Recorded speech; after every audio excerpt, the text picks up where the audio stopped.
What's up, everybody? Welcome to the Pick Six Podcast, CBS Sports Daily NFL Podcast. I'm Brinson, I'm your host. Monday Night Football Week 11 recap.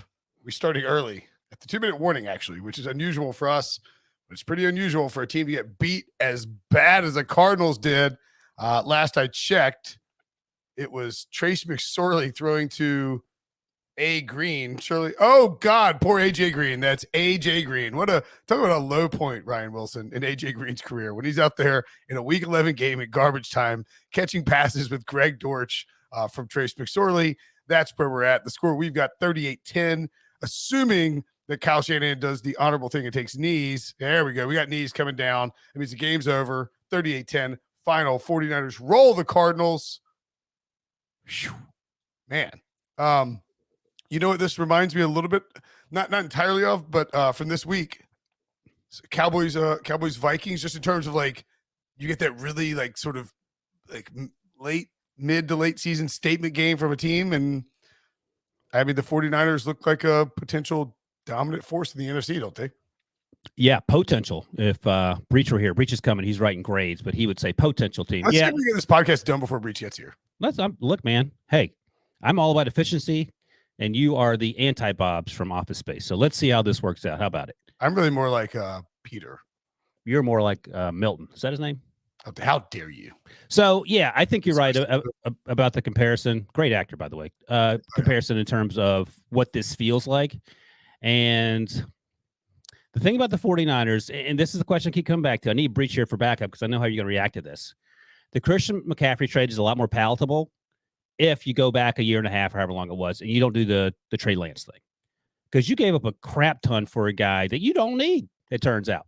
Now, I understand that Jimmy G is prone to having some mishaps, in which case you go, we need someone like Trey Lance out there so we can run the ball and not throw stupid interceptions. But I swear, dude, since that guy's been rolled back out there, out of the old mothballs, he's been as good as he's ever been under Kyle Shanahan, just anecdotally. I haven't looked at the Football Outsiders analytics or whatever. He's been really good the last couple of weeks. But here's the thing: if they win the Super Bowl, it doesn't matter. They could pull the Rams and trade every first round pick from now until eternity, and that's fine. I think, we don't have to discuss that far down the road. I think the Super Bowl appearance has to be in the cards in order to sort of justify what they've done the last 2 years in terms of the draft. But it's a credit to John Lynch and Kyle Shanahan, and probably most importantly, Jimmy Garoppolo. And last year was deal, so we'll see. Trey Lance is probably going to have the job next year. But for now, it's certainly a great way to go out for a guy who's so freaking ugly that this is the break that he needs. I know.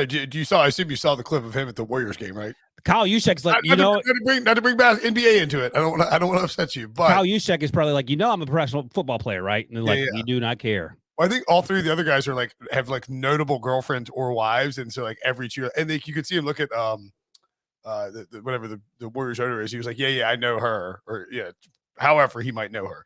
Oh boy, all right, I didn't see that part. Yeah, so like the Niners didn't even run the ball that effective. I mean, they did. They ran it really effectively. They didn't run it for like a ton of yards. Wait, you need to back up and explain the team they were playing. That tells you a lot about how this game played out. Not to take anything with the 49ers and what they did or did not do. No, this was a flex. This wasn't a flex like the Cowboys on the Vikings. This was a flex on a JV football team playing a Division I national championship team. But it's also a flex on a division rival that really needed a win at 4-6. They are, I think, now they are 4-7. Now they are. They are now 4-7. Excuse me. Yes, that's correct. They were 4-6. You say rival? They're not a rival. They're a team that happens to play geographically close to where the 49ers just kicked the crap out of them in Mexico City, by the way. The 49ers, by the way, now the 3 seed in the NFC, just 2 games back of the Minnesota Vikings, 3 games back of the Philadelphia Eagles. If you were I guess 1 game up of the Buccaneers, of course you have Dallas, New York, and Seattle, the current wildcard teams, with Washington knocking on the door. If you were going to rank the hierarchy of the top 3 NFC teams, how would you rank them? Well, because I'm all about recency bias, I'll do the Eagles and I do San Fran. And then I'm just going to do the top 7 in the order I want to do them in. Eagles, San Fran, Dallas, Minnesota, Seattle, Tampa Bay. You're doing this. You're doing this without like division. I'm just doing top 7. My top 7. So Eagles, San Fran, Dallas, Minnesota, Minnesota. And then I said Seattle, Tampa Bay, Giants. I think it's all of them. I think that's pretty reasonable. I would, if one were so inclined, I think you could make the case that the 49ers are the best team in the NFC. And I wouldn't be upset with that. Or someone else listening to this podcast might be like, but I mean, look, the Eagles are still 9-1. The thing that you don't have to do anything. I hate it when people say that. The thing you have to remember, the thing that I personally have to guard against is not forgetting who the San Francisco 49ers just demolished. Sure. So that's important. Last week they beat the Chargers. That team was banged up, but it's still the Chargers team. They had their bye. The prior to that, they beat the Rams, another team that's had some injury issues, of course. And then before that, they lost to the Chiefs 44-23. But again, to your point, last week where the Cowboys are done because they just got smoked by a Aaron Rodgers. They coughed up this like huge lead in Green Bay when you had a chance to really send a message and yeah. So I'm taking in the neutral field. I'll take the Eagles. I mean, that line is probably -1.5. Philly. No. Jeffrey Brinson of Circa Sports. Hey, John Breech. John Breech joining us on the podcast. Jeffrey Brinson tweeted, he's one of the sportsbook guys at Circa Sports in Vegas. The San Francisco 49ers would be favored on a neutral versus either the Eagles or the Cowboys. They're the third highest power rated team in football for Circa Sportsbook. Now, wins over Wilson is -1.5 for the Eagles. Okay, well, you would be giving up a lot of CLV. I think he basically has.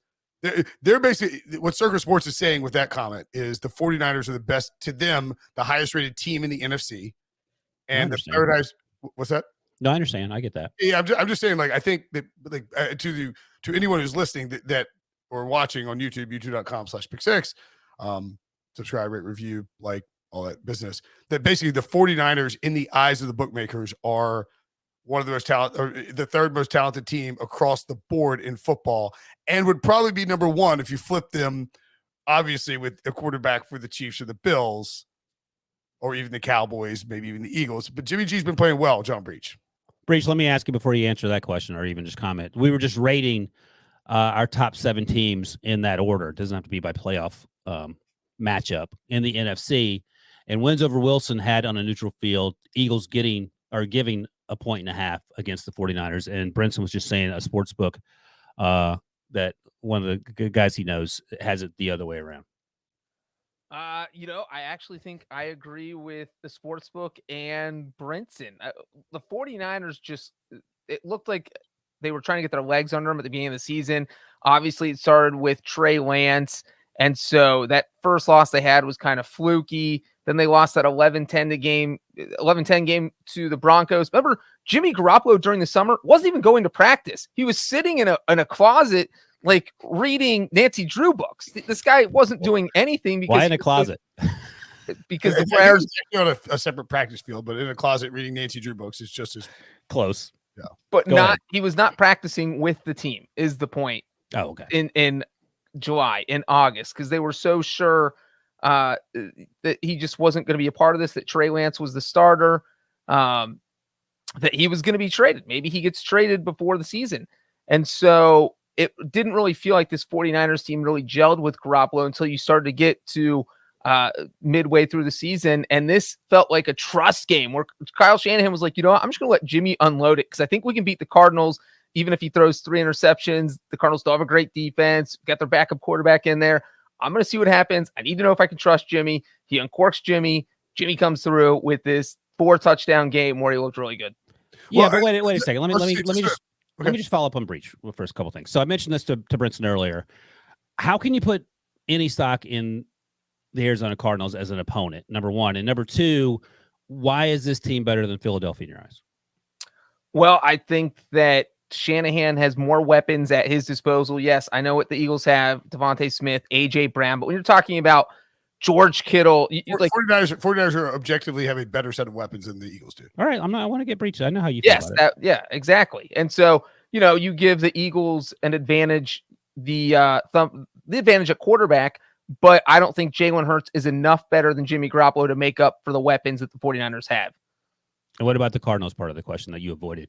Well, sorry, go ahead, Breech. Most of you to answer. What? I mean, it's not like the Cardinals are absolute trash. They It's this, it's not like the 49ers just beat the Texans. I think the Colts and the Cardinals are a reasonable comp for each other. Thank you.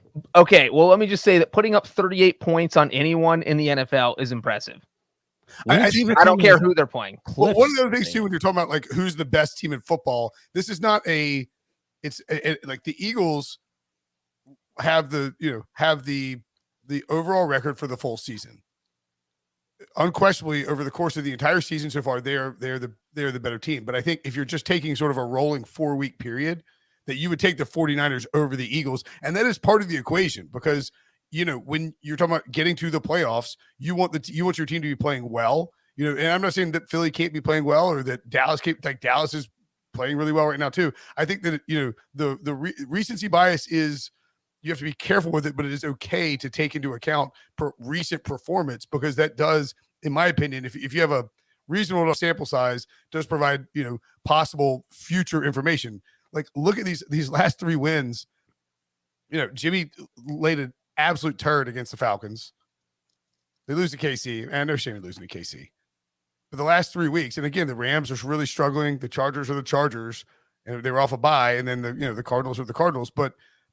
The offense and Jimmy G Jimmy G looks like he looks like a guy who didn't practice with this team the entire offseason, didn't expect to play, thought he would get traded, came in early, like in the middle of week 2, and sort of took about a couple of weeks to really get the rapport down. And Kyle Shanahan adjusted the playbook, and now they are really rolling. And I think, that's important to me in terms of how I'm rating teams at a certain I'm going to adjust how I feel about a team based on how they're playing at the moment. I'm not going to hold on to the, you know what I'm saying? Like you don't want to. I hear you. And I don't necessarily disagree with it. I think they're close and it's half a dozen to one and I'm on that, but I'll just push back a little bit. The last 3 teams they played are absolute dog crap. And the Chargers in the middle, I like a lot, but they were injured in that game. So yeah, they rolled in those games. And the argument you can make, I suppose, is what I always talk about with Football Outsiders. You beat bad teams badly. And that's what they did there. So you do get some information from that. The Eagles last 4 weeks. No, I know. I'm just saying we're talking about 49ers. And that's why I said I'm not going to hold your feet to the fire because I think it's a fair conversation. Like both these teams are 2 of the best. One team is playing really well and one is struggling. Niners would probably be like a 1.5 point to 2.5 point favorite max over the Eagles. So I mean, we are sort of picking nits here, if you will. Is that a thing? Can you pick nits? Yeah. Let me ask Breech the question I asked you earlier. Breech, how far did the 49ers have to get into January to wash away, if you will, the Trey Lance trade? The Christian McCaffrey trade doesn't matter at this point because if you don't do the Trey Lance trade, then Christian McCaffrey makes a ton of sense. I think it's got to be Super Bowl or bust. Appearance or win? Appearance. You have to at least get there. That's what I said. And this is we don't need to turn this again into a nitpicking. They just need to get to January. If they lose the first round, it's fine. No. But it's like even if you like, no matter what you do in January, you're like, well, that justifies the Trey Lance trade since he did absolutely nothing to help us get here. You know what I'm saying? Like, no, it becomes as it turns out, they just shouldn't have done the Trey Lance trade. Yeah, no, I think people felt like that since day one. I feel like it was a lot to give up. They had Jimmy Garoppolo. He doesn't have the ceiling, obviously, of a Trey Lance, but I mean, clear and it's a really hard trade to judge because it's unfair to judge Trey Lance on these injuries, And Trey Lance very well could be the starter because Jimmy's out of a contract at the end of this year. Sure. So let's look at the NFC playoff picture as a whole. Arizona falls to the 11th seed. They just played. I have to mention them. No, I'm just laughing that they're 12th according to my. Are you looking at the? They hadn't refreshed. I was looking at the wrong one, maybe. Yep, wrong one. They are 12th at 4-7. Excuse me. I was wondering. I was like 4-6. Didn't we realize they were not that? The Packers. Let me ask you this. So I was on Darren Smith's show on Monday afternoon, and he asked me how many teams. They had somebody text in and say 12 teams can win the Super Bowl. You said something crazy like that. We're in HQ. I was like, "What is he smoking?" Go ahead. And I'm wondering how many teams do you think can win the Super Bowl in the NFC? Because I do think, or how many teams? Maybe a better question is how many teams can get to the Super Bowl? Because okay, well, let's start. You go first, and we'll go down the list and see how far we get. We'll go in order. I have Philly winning the conference before the season, so I'll take Philly right now. All right, I'm going to take the easy one. Breech, San Francisco. You're up. What? Why do I pick last? Well, go ahead, Breech. There's one left. So is this the snake draft? Yeah. Go ahead. Snake draft.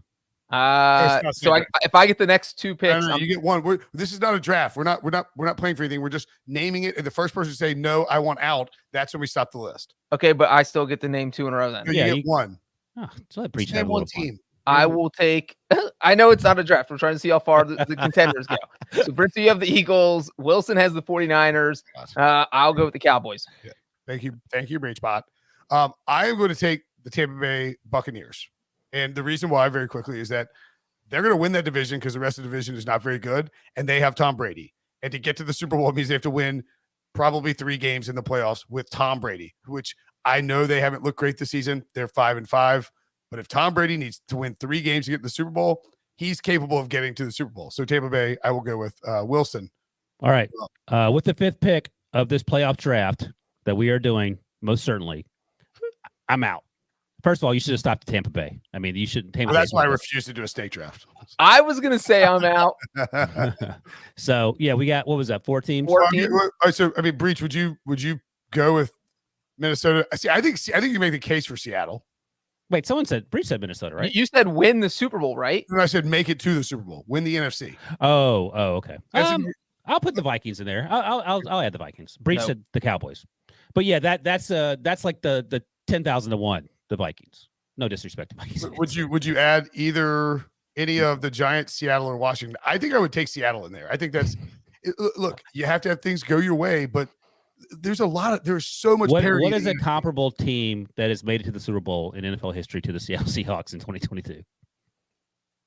I mean, the Seahawks and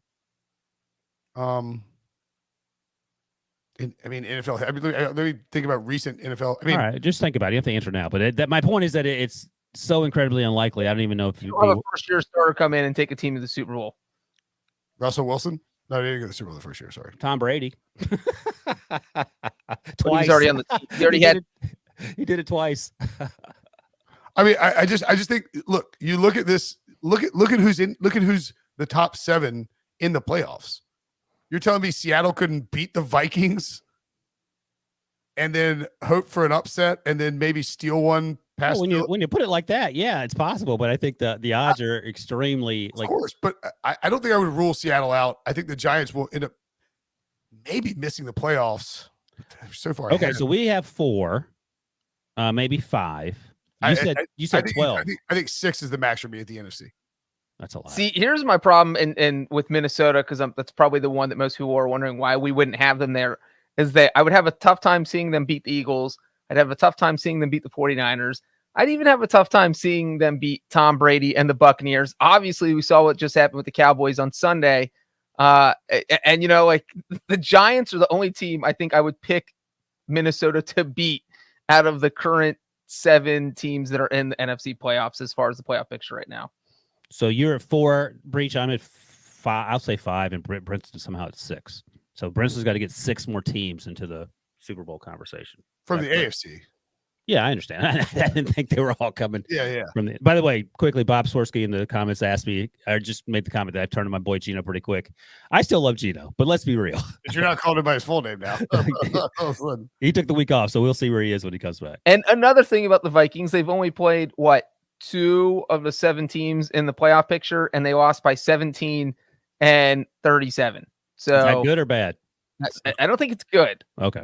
I'm not going to throw the word bad around, but it's not good. I think this does come back to our apparently differing philosophies on the playoffs and how you approach the playoffs, in that the playoffs are like, there's a lot of luck involved in the NFL playoffs. It's not like a series. It's not like a baseball or basketball series of, 5 and then 7 games. Have you followed the Vikings franchise history? They have the lowest amount of luck in the history of NFL playoffs. You're a Bengals fan. I'm just saying that there's a high level of variance in the NFL playoffs, and that with the way that the NFC is set up, it does feel like it. Okay. If you're looking at the AFC, you feel pretty confident that one of 2 teams is going to get out of there. Now, of course, something weird can happen. We saw the Bengals get there last year. I'm just saying that, this NFC playoff picture to me looks like it could have various like that's why I think Tampa Bay, you cannot rule out Tampa Bay. I am ruling out Tampa Bay. I feel quite comfortable doing that. They are a terrible football team. You both feel quite comfortable saying there's a 0% chance Tampa Bay will make the Super Bowl. There's a less than 7% chance that they make it. I'm keeping Tampa Bay on my list. Yeah, Breech he's afraid of Tom Brady. I am not. Yes, I'm afraid of the guy who has won 7 Super Bowls. You're right about the Bucs this year, by the way. You nailed the NFC completely this year. Don't try to reverse jinx it. I'm not. You nailed the NFC completely. The one thing, and everyone's point about the 49ers is that they have only beaten one team this year that currently has a winning record. They have the 3rd lowest strength of victory in the NFC, which just kind of says they're not beating great teams, which goes to what we were talking about earlier with, does it really mean anything that they beat the Cardinals? And I think it does just because the way they did it. It's impressive if you beat an NFL team by 28 points. But yeah, so there are question marks about how are they going to play when they actually play against good teams. But who's the good team they've got to play against? They still have a game against the Dolphins, a game against the Buccaneers. They still have another game against the Seahawks. They play the Commanders. So they have a few games left against good teams. All right, I'll tell you what. Let's take a quick break. And when we come back, I will ask you what I think is a fairly intriguing question about Week 11 of the NFL season. Next. Okay, so is it possible that through 10 weeks, we'd seen so much parity and so much just complete randomness? The Jets are winning a lot. The Giants are winning a lot. The Bills are pooping their pants against the Vikings. Like, just so much insanity that when we got any really impressive performances, and the 3 that stand out to me are the Titans at Green Bay, Dallas at Minnesota, and then San Francisco tonight in Mexico. Like 3, because we just haven't seen that many dominant performances. It's been like it's been the most one-score games in NFL history through 10 weeks. And not if you're a Steelers fan, but go ahead. Right. But is it possible that these dominant performances this late in the season, we're trying to latch on to a team that can get hot down the stretch and to look really good? I mean, I do think the Niners are really good. I do think the Cowboys are really good. I think the Niners are I think they are a good football team. And Breech, I was looking at last season. They didn't really play anyone down the stretch either. It feels like it was 10 years ago. It's hard to figure out which teams were good or not. So the Week 14 game, they beat the Bengals in overtime. I don't remember that game. How did that play out? That was a game that I was stunned. It got to overtime because the 49ers dominated it for about 3 quarters, and then Joe Burrow turned up the magic and took it to overtime. Okay, so they won that game, and then they beat the Falcons. The Falcons won all those one-score games last year, lost that one. They lost to the Titans. They beat the Texans. They went to overtime, beat the Rams in that game in Week 18, the last game of the season, and that's how they got into the playoffs. So they played some tough teams down the stretch, the Bengals and the Rams in particular, won those games. And I just feel like this team, and I'm not a Jimmy G guy. He's in the Kirk Cousins mold for me, and the Andy Dalton mold in a lot of ways in terms of how far he can get you. But I think Kyle Shanahan, I think you just mentioned this, Brinson, but Kyle Shanahan can overcome a lot. He turns Jimmy G into an elite point guard who distributes the ball well. My concern with that is why you drafted Trey Lance, but whatever. But Elijah Mitchell's back. You traded for Christian McCaffrey. Debo Samuel's better than ever. Brandon Ayuk is no longer in the doghouse. Travis Kelce. George Kittle's is amazing. The defense is dominating. So those are legit concerns. Unlike teams that haven't been there before. And by the way, they were that dropped arm punt away interception, Matthew Stafford interception away from going back to the Super Bowl last year. Yep. So, yeah, no, I get it. It's hard to say this team wilts down the stretch because they get better. A lot of teams that aren't used to being in this position struggle for various reasons. And, it's hard to imagine the 49ers are just going to suddenly pack up and leave. So if the playoffs started today, let's run through this real quick. We'll do this. We'll start with Ryan, then Breech. We each take a matchup and pick it, and then we'll move on to the next round and just see where we go. Ryan, Seahawks at Vikings. You may not ask whether or not it's a 1 p.m. game. It's just Seahawks at Vikings. You have to take your chances on Kirk Cousins possibly. That screams Saturday at 1 p.m. But that feels like the first game on the docket. Saturday at 4:30. Oh, Saturday at 4:30 prime. Oh no, Saturday at 1. Is there? No, Saturday at 4:30. Saturday at 4:30. Yeah.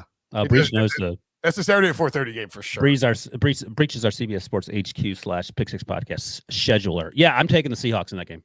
Okay, so Seahawks advance. Wow. Breech, you get Giants at 49ers. Is that a 1 p.m. game? I'm just kidding. I am taking the 49ers. All right, and I get Cowboys at Buccaneers. I'm going to take the Buccaneers to advance in that game. Woo! I don't think that's insane to suggest that the Buccaneers run defense against the Cowboys and Mike McCarthy against Tom Brady could end up going the Buccaneers' way. So just in this hypothetical, that's how we're playing it out. That's how it works. Yeah. Hey, So that means we have Eagles playing and by the way, the Bucs are the home team. So they might be favored in that game. Interesting to see that line. So the Seahawks would be the lowest seed. So Seahawks at Eagles for you, Wilson. Yeah, I'm going to have to take Philadelphia there. Okay. And then Breech, you get Bucks at Niners. Tom Brady against in San Francisco. What's that line going to be? I think it would be San Francisco minus 5.5. I was going to say 3. I think that Tom Brady does not win. He goes over to Shanahan, shakes his hand, and says, "I'll see you in March, buddy." Yep. And so 49ers have a Philly 49ers at Eagles. All right. NFC Championship game. That'll be a nighttime game. Wow. How's Jimmy play at night, Breech? Wow. He's not Kirk Cousins, so I don't think that's necessarily And look, a lot of that game will be determined by he just threw 4 touchdown passes at night against the Cardinals. Right. But in another country. It'll be determined by whose offensive line and whose defensive line is the healthiest. By the way, the fact that you just mentioned that matchup, Billy's sweating right now. He doesn't even want to think about it. He's like nervous. The Eagles will probably be favored by 1 at home, maybe 2, 2.5. Yeah, I don't know. Nothing huge. And the Eagles would have, good or bad, played 1 fewer game. Sometimes it's not great if you're a young team. I have a future on both those teams, so I'm cool with either one. But Billy's not nervous at all. It's a lie. The Eagles are bad against the run, and that's what the 49ers do best. He spelled nervous wrong, but never mind. He didn't really, but he I think maybe the larger point is that we had Seahawks, Eagles, and 49ers, Buccaneers / Cowboys, like all just 2 win. I mean, it's just these NFC playoffs are going to be fun to watch. And for you Vikings fans out there who are praying to get that 1:00 game, they switched the divisional round schedule a couple years ago. There was literally only a single 1 p.m. game in the entire postseason now, and that is the Sunday afternoon wildcard game. That's it. That's the only one there is. So you got to cross your fingers and hope the scheduling gods give the Vikings that 1 p.m. Sunday afternoon game. Wow. By the way, this is kind of interesting. At View from Vegas, Dave Tully points out that with the overhitting and the Niners covering minus 9.5 in this game or minus 10, whatever you want, the first time this season that the overs finished above 500 in a week, which is kind of interesting to note. Unders have been killing it, and the favorites went 11-3 straight up and 8-6 against the spread in week 11. Can I ask a couple questions about the Cardinals, or is there something else we need to talk about? No, we're going to move on to the Cardinals, and we're going to do 2.5 minutes on them and be done in 30 minutes. All right, here's my 2 questions. Sure. Do you think that Cliff Kingsbury wanted Colt McCoy to play as well as he did last week so he can make the case to keep Kyler on the bench and so he won't get fired? And the second part of that question is, when's Cliff getting fired? So that was basically the question that I was going to ask about the Cardinals too, which is, does Kyler Murray's injury and Colt McCoy's performance, which I thought Colt was fine tonight too. I mean, just look, man, he's Colt McCoy. That defense was nasty. And he wasn't fine though. he wasn't great. He was okay for a gift. He got hurt. I felt like he was kind of. He was in good shape for the shape he's in. That's what. I mean, I'll give Brinson the benefit of the doubt there, because at the end of the first quarter, it was like, holy crap, Colt McCoy has the Cardinals offense moving. The 49ers couldn't do anything. They punted on their first 2 possessions. And it was literally like, oh my God, Arizona has to win this to save their season. If Cliff Kingsbury somehow pulls a rabbit out of his hat with Colt McCoy as his starting quarterback, like, these are all my thoughts at the end of the first quarter. Then you say, sorry, Kyler, you're staying on the bench until you're 100% healed, which might not happen for 4 more weeks. Like, you just, it changed. It would have changed everything. But then the Cardinals, it was a 7-point game at halftime, and then. But let me ask you both altitude. This. You got a tired ass defense, and the 49ers just put it on them. And the halftime, there was 7 points at halftime. So you said what it was? Yeah, it was 17-10 at halftime, and the 49ers were winning. So let me ask you guys both this: what was the Brinson / Breech win probability for the Cardinals going into the start of the third quarter? I mean, I bet the 49ers minus 3.5 for a lot. Yeah, it was negative 7%. So, right. So at the end of the first quarter, it was like 30-70. Like, I felt like the Cardinals had a chance. Yeah, 30-70 sounds about right. And I would say that I was like, this would stink for somebody who wants the 49ers to win this game and win by more than X amount. And I felt very little concerned about how this game was going to end, in part because Cliff Kingsbury it up. Handsome beard. He wore the flat brim cap, presumably in honor of Kyle Shanahan, and he coached like he always coaches. And I think now they're like 31% winning percentage in the whatever the is it. I don't know if it's the actual second half, but they flashed it on the Monday night telecast. They're the anti-Chiefs who are 25-0 or 24. Yeah, I mean it's like Cliff Kingsbury, but it happened at Texas Tech. He collapsed in the second half of the season. Collapses in Arizona in the second half of the season. They didn't score a point here. I think to your second question, I would guess that based on and again, like I don't care. These things could. What do you mean you don't care? I think going to say that he has a new contract. I was going to say I don't care about that. No. I would guess that based on the market he's in, where there's not like it's not New York, there's not a ton of pressure. Based on the frugality of ownership in Arizona, based on the fact that the contract for Kyler is tied to Cliff's contract, which is tied to Steve Keim's contract, and they're all not tied. What do you mean they're tied? What does they that all mean? signed him in the same offseason. They're all linked. They're all linked together. You're basically saying these are our guys we're going with. Yeah, but the contract doesn't say if Cliff Right. Kingsbury gets fired, then Kyler gets all his money. You know, they're not like directly tied. They're not all going to be together. I mean, it's pretty. You're sort of inherently saying it by giving them all extensions at the same time this offseason. This three-headed dragon, though, is not working together. They're trying to eat each other. So, Well, like, you got to get rid of one of them. If there is a situation where somebody has to get fired, then I think Cliff is the first one to go. I love to have to drag that out of you. That seems as obvious as the sun coming up tomorrow morning. I just don't think. I think just like the Raiders won't fire McDaniels, I don't think the Cardinals will fire. That's different. And I think it's different. And Brady Quinn talked about this on the Brady Quinn pod last week because the players, Devontae Adams, Derek Carr in particular, respect Josh McDaniels. And the issues are with some of the other players in the locker room. Jonathan Abram no longer with the team, for example. This feels like a situation where your quarterback comes off the side of the field and tells you to calm the F down. He screams it in your face. And in addition to terrible play calling, as you mentioned, not being able to win a football game once the weather gets cold, on and on and on. Like, I don't care how much you pay that guy. At some point, you got to be like, look, man. I'm not advocating for Cliff to continue to be the head coach in a vacuum. I'm just saying that I think with the circumstances of the Cardinals and how they operate and Cliff's new contract, I would be surprised if he's fired. Having said that, when you look at, I mean, if they, they've lost now, oh boy. Oh, they beat the Rams. So they've lost. Sweet. Well, they've lost 3 of their last 4. But they're not like on a 5-game losing streak right now. All right, let me ask you. They have 6 games left. The Chargers at home, the Patriots at home. Loss. I know. You just talked about how they don't win football games in November, December. Why? I didn't say they were going to be wins. I'm saying, like, what do you think? They're 4-7. What record gets Cliff Kingsbury fired? Let's assume that Kyler Murray plays half of these games. I don't even know what the rest of the schedule is. I don't think they get. That's what I was trying to read when you stopped. I'm sorry. I don't think they get 7 wins, but you can keep reading. Does 7-10 get him fired? It should. Does it or does it? I mean, we're not asking should it. Does it? I would. I do not.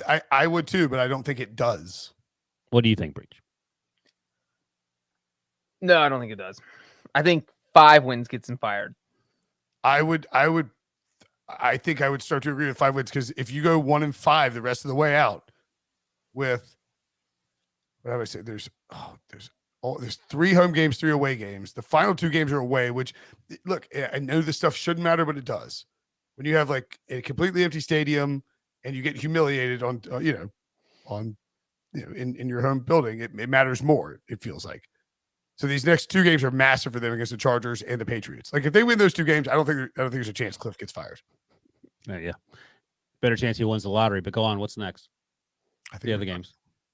At Broncos. I mean, the Suck Bowl. They can win at the Broncos. Anyway, in Denver, we saw how Arizona played at altitude tonight. So yeah, I'm sure that's actually an interesting point because if I had to hypothesize, I would assume that Cliff didn't have that he didn't have some high intensity training at altitude. But anyway, the Buccaneers at home, at the Falcons, and at the 49ers to close out in Week 18. All right, show me 3 wins on that schedule. I think you split with the Chargers and the Patriots potentially. No, absolutely not. That's outrageous. It is outrageous. What else? I'll give you one of those. Go ahead. I think you can split with the Broncos and the Falcons. Okay. I mean, come on. That's 2. And then you got to cross your fingers and hope the 49ers clinch the division and their seed for week 18. I would love to hear that pregame speech. Listen, guys, I don't want to give it this lifestyle. 30 up there today, boys, and I need to knock him fired. Let's go get him. Oh my gosh. All right. Look, I understand you want Cliff Kingsbury fired. I don't want him fired. It's just weird to me that he is in the NFL as a head coach. That's all I'm saying. Well, I mean, I think it's tough on him because it feels like he's not sure what to do with Kyler Murray because you have this quarterback who wants to run around everywhere and be Lamar Jackson or Justin Fields, but like Justin Fields is like 6'3", Lamar Jackson 6'2", Josh Allen 6'5". These quarterbacks who like to run are big guys. Kyler Murray is 5'10" and probably doesn't weigh as much as me. So you cannot be taking regular hits from these NFL-sized players, and you're going to be sustaining these injuries that he's dealing with every single season. So he can't have the same playing style as these other quarterbacks just because doesn't have the build to handle it. So I don't know what you do if you're Cliff Kingsbury. Cliff drafted him. Well, right, but I think that Cliff thought it could work, and now that we're this far in, and he has seen that, hey, look, this guy's getting hurt every year because his style of play with his size isn't sustainable. Well, my follow-up question, sir, is why did you give him a new contract? And Cliff would be like, that's on Steve over there, the guy that drafted Josh Rosen. And then Steve is going to be like, listen, talk to Cliff's agent and Kyler's agent, who's the same guy. Like, I mean, so this is a conversation that theoretically happens in front of the owner, and you're probably like, listen, all three of you buttholes, get out of here. Like, I don't care about these contracts being tied together or whatever your agent Will Brinson's telling me. Dude, you guys got to beat it. If you tell him to beat it, you lose. It's like $75 million. He's not. Do you want to cut it quick, or do you want to drag it out? Because otherwise, you're going to be there for 5 years watching the same horror show every single season. The Bidwells are not going to sign the GM, the coach, and the quarterback to offseason contracts at the same time and then dump them all the following offseason. Like, I understand what you're saying. It's not feasible, though, financially. Nor is it feasible to just cut a guy you drafted number 1 overall and 2 other guys you just gave extensions to like 3 months ago. It's just, you just don't see it in the NFL. Yeah, I get it. It's just crazy town, USA. All right. That's more than 2.5 minutes on the Cardinals. How much do you think, Michael, NFL, what's the deal? Where does Bidwell rank with the richest owners? Imagine it's pretty close to the probably bottom of the list, ahead of maybe Mark Davis and maybe Mike Brown. So 30th, 29th. Yeah, exactly. That's sort of my point, is that, like, when you're in this billionaires club and you're rich, but you're not, you just don't set that kind of money on fire. That's why Mark Davis is not firing Josh McDaniels. Right? Well, I don't think that's why, but okay. I mean, it's part of it. Yeah, I'll give you that. All right. That's it. Thanks for watching. Thanks for listening. For Breech, for Wilson, I'm Brinson. We'll see you guys later.